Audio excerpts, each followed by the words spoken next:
The answer to why we breathe is obvious. We breathe to stay alive, and without breathing, we would die.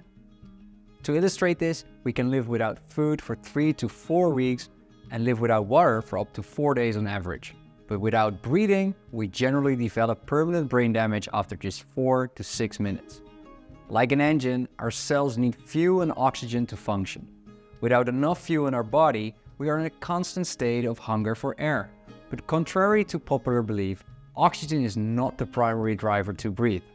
To understand this, I will explain the why of our breathing. Hidden deep in our brain, a brainstem exists. This is the most primitive and oldest part of our brain. This part of our brain controls many of our unconscious processes, also known as the autonomic processes. The brainstem contains the respiratory center, also called the breathing center, and regulates our breathing. Breathing is most often an unconscious process, and rightly so. As humans, we breathe anywhere between 8,000 and 29,000 times a day. To take every breath consciously would be exhausting. To regulate our breathing autonomously, our breathing center continuously monitors our blood levels. As I mentioned at the beginning of the video, oxygen is not the primary driver to breathe. Rather, it is actually the carbon dioxide level in our blood. When the carbon dioxide level rises to a certain threshold, it prompts us to breathe. When we breathe, we inhale air with lots of oxygen. Our lungs contain small sacs where oxygen is taken up from the lung into the blood and carbon dioxide is released from the blood into the lung. When we exhale, we blow out this accumulated carbon dioxide to the outside world.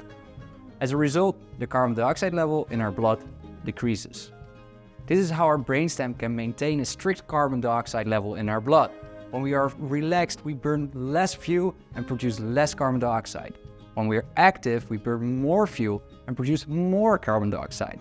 That is why we breathe slower in a relaxed state than when we are active, since the carbon dioxide level in our blood rises slower. In short, we breathe because our brain wants to maintain a carbon dioxide level of our blood below a certain threshold. A rising carbon dioxide level triggers us to breathe. The more carbon dioxide our body produces, the faster we have to breathe to be able to expel this carbon dioxide. With each exhalation, we exhale carbon dioxide to lower the blood carbon dioxide level. With each inhalation, we take in oxygen, which we use for our metabolism, producing carbon dioxide in the process. This creates an infinitive cycle of oxygen intake and carbon dioxide release. I challenge you to feel your carbon dioxide threshold. Exhale and hold your breath on the exhale for as long as you can. I'm curious how quickly you feel the urge to breathe.